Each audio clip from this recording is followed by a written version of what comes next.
Okay, the consensus was to get rid of the scrub brake on the Lil Indian. And it does look a lot better with that off. Still haven't grinded yet, but I noticed on the forks, I don't know if you can see that, but there's kind of a weld down here. Like that plate was lifted. I don't know, the spring looks correct and stuff. I don't know what that was for. They're still a little wonky. If you look at the ends, like one's twisted a little bit. I bet I can twist it, but I don't know. I wish I could weld.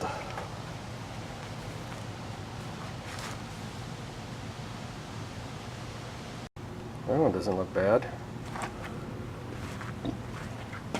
That one's getting there. That one's a mofo. There's no way to get in there. Very, very slow work, but we'll get it. Coming along. A long refinement. I got off the foot pegs. You can see the red paint, but I think it was gold first. Red sparkle bicycle grips. I should get another pair of those. Well, I got kind of curious with the seat today to see what it looks like under there. And I popped all the staples out and a couple of nails. I pulled it back. And it looks like it was a longer seat. And it's pretty bad shape, but has foam and someone's old pillow in it, which is actually a pretty good idea. You know, if your foam was decayed, put some of this in there. So I'm not quite sure what I'm going to do with this seat. The top is kind of boogered, but I was thinking of painting it, at least temporarily. You know, and squaring it off in the front here so it's not so lopsided until I can get a nice seat made. Craziest thing about this is that this is actually leather. It's not Naugahyde. I'm going to paint the engine. It's a 2-horse Briggs & Stratton. The previous paint job was kind of runny and drippy, and they painted right over the grease and stuff like that, so I'm cleaning it up the best I can and giving it a quick coat of the Rust-Oleum hammer look, dark gray paint, painting a couple of pieces black. The muffler's just white, so now it's just going to be black so that can burn off. Show you how it comes out. Well, I'm going to get the old paint off the Max Torque clutch. It's a nice clutch, and I just don't want it to have white paint all over it, so we're wire wheeling it off and softening it up with some mineral spirits. Yeah, painting the engine came up terrible. Runs galore. Really just kind of ugly.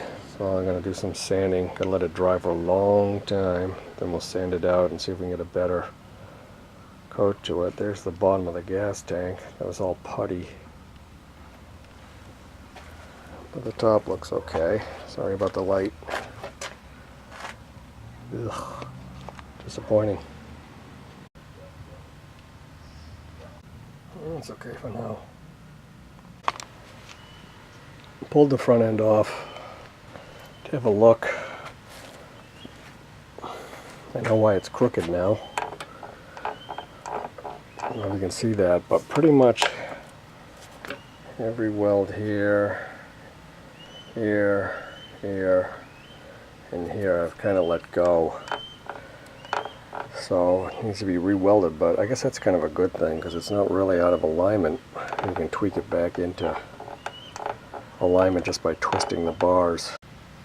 And get those welds ground down with a file pretty well.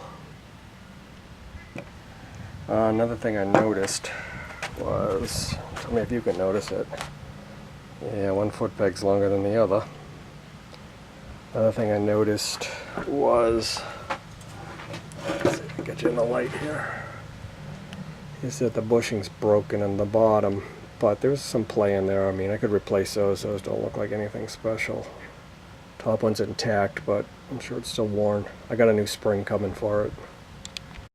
I got my order yesterday from oldschoolminibikes.com. My tires, which I guess are made by Changshin. They look pretty good. And those little tiny wheels, 4-inch wheels. We got bearings, we got bushings, and we got tubes. The only thing that was back ordered was the spring for the front end, but that's just fine. They're going to ship that. They probably shipped it yesterday. We got tubes and tires, and they're together. Put a little bit of dish detergent on them, soap, so that they'd slide together. And they look good. The next thing is bearings, and also to put a little sleeve from one of those bushings in between the two bearings. Well, I cut up the bushings. They give you one long piece, and I cut one for in between the two bearings, and then one on each side. What I didn't realize is that they were smart enough to give you exactly the right amount. But I cut off that little piece down there first go round because I measured wrong, and I measured about 10 times, but it just seemed like I got it wrong. But if I cut it right in half, it's perfect. No play. The thing is centered great.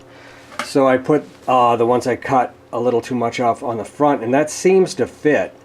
But the deal with this is that the front end still needs to be welded, and I think when it's welded up right, I'm going to have a gap, so I can either throw that in there or make some new bushings or something like that. But I don't know. I think it looks pretty cool though, huh? Yeah, baby. Okay, I'm going to bring the Lil Indian to do some welding on it. And I took off the old parts. They look nice and smooth. I'm still wondering about the engine plate though. To me this looks like this is stock, although it's welded. And it made a bump in it right there, which isn't right. And that plate in the back looks like it's probably for a jack shaft or something. Debating whether to cut that off and just smooth it out or whatever, or just leave it. Don't really know. Now I have a problem. That the foot pegs are two different lengths, and I might have my welder butt weld on a little extension so they're both the same size, but let me get a ruler and I'll tell you how long they are. That one's about 4.5. That one's about 3 3/4.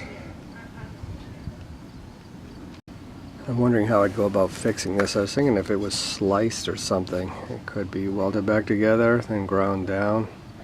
Kind of bugs me, but I don't think it's a real issue. I mean, yeah, I could put in a new plate, but I don't really want to. Now the front end, what happened here is the welds let go here and here. I'm gonna assume, see if I can get a better look, that those are the old welds. And you can see how it's kind of gone up and down on the leg. I'll show you the spring. You can also see the bushing is broken. And if you see the spring, I mean, there's barely a preload to the thing when it's on there. So that looks like it's probably the right height when it's down, sitting on the old welds. I'm going to get out a ruler again and measure that. It looks like about 5 3/4, although both the upper and lower triple clamp is slightly bent. So, but that's what's throwing the front end off. All I got to do is hold it straight in a vise or something and have them weld them. But I was thinking of leaving the old welds on there so that I know the right height when I bring it to the guy rather than measuring it up there or whatever. Okay. I just popped the bushings out of the neck. And this is the bottom one. Looks like it's flanged. It's broken, flanged, worn out. And I popped the top one out, and I thought it was flanged too. But I don't see the top like any place. I mean, it looks kind of like it broke off as well, which is kind of weird. So is that supposed to be flanged as well? They're both the same size.